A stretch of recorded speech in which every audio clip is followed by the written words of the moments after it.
السلام عليكم ورحمة الله وبركاته. ازيكم يا حبايبي، عاملين ايه؟ النهارده ان شاء الله اليوم ال 41 معانا في دورة فراخ رمضان. بصوا يا حبايبي، النهارده هنسمي الله وهنحط لهم.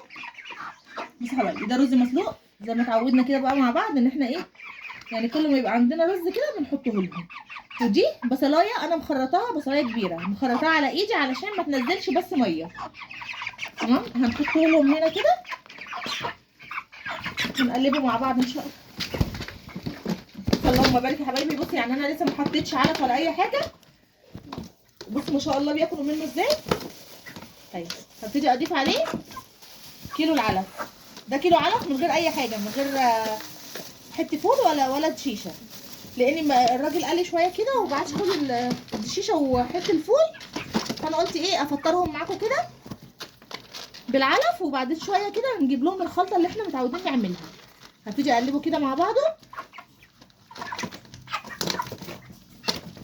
بصوا حبايبي، انا دلوقتي لو سبت لهم كل الاكل ده كده هياكلوه كله، بس انا مش حابه كده.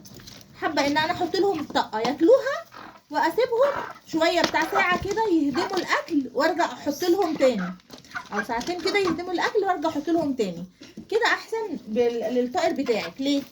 علشان لما بيبقى الاكل قدامهم على طول تبقى عمليه الاخراج يعني اسهل، يعني بيعملوا اعزكم الله حمام كتير، فما بيستفادوش بالاكل، لان كل اللي بياكلوه بيخرجوه، لان هما بياكلوا كتير عايزين يهدموا، عايزين ينزلوا الاكل ده عشان ياكلوا تاني.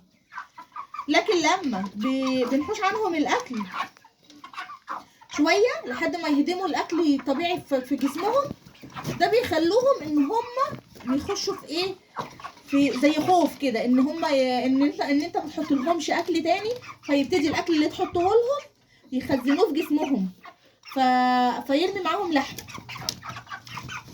دي حاجه من الحاجات اللي المفروض نبقى واخدين بالنا منها.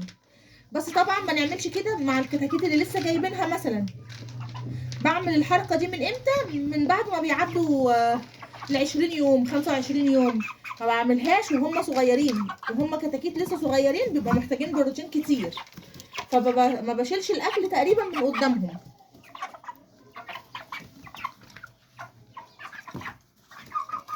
بس انا مليت لهم الطاجن اهو، عامله لهم كمان العلاقه خليها قدامهم.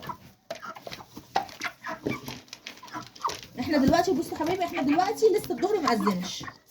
تمام، انا حطيت لهم شويه علف بس، يعني على حوالي الساعه 5 الفجر كده كلوهم، ولما خلصوهم ما حطيتش تاني. الا دلوقتي معاكم، يعني هو لسه الظهر ما اذنش معانا. هحط لهم الطاقه دي هيخلصوها برده، وهرجع احط لهم اللي هيباتوا عليها بالليل. يعني انا بحط لهم كام مره في اليوم؟ 3 مرات. 3 مرات 3 مرات في اليوم مش اكتر.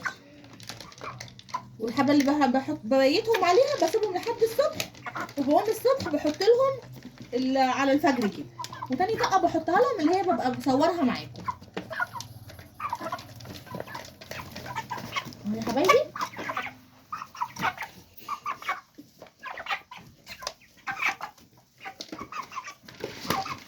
ده كان الفيديو بتاعنا يا حبايبي النهارده. يا ريت لو عجبكم الفيديو علوا زر الجرس واشتركوا في القناه عشان يوصلكم كل جديد.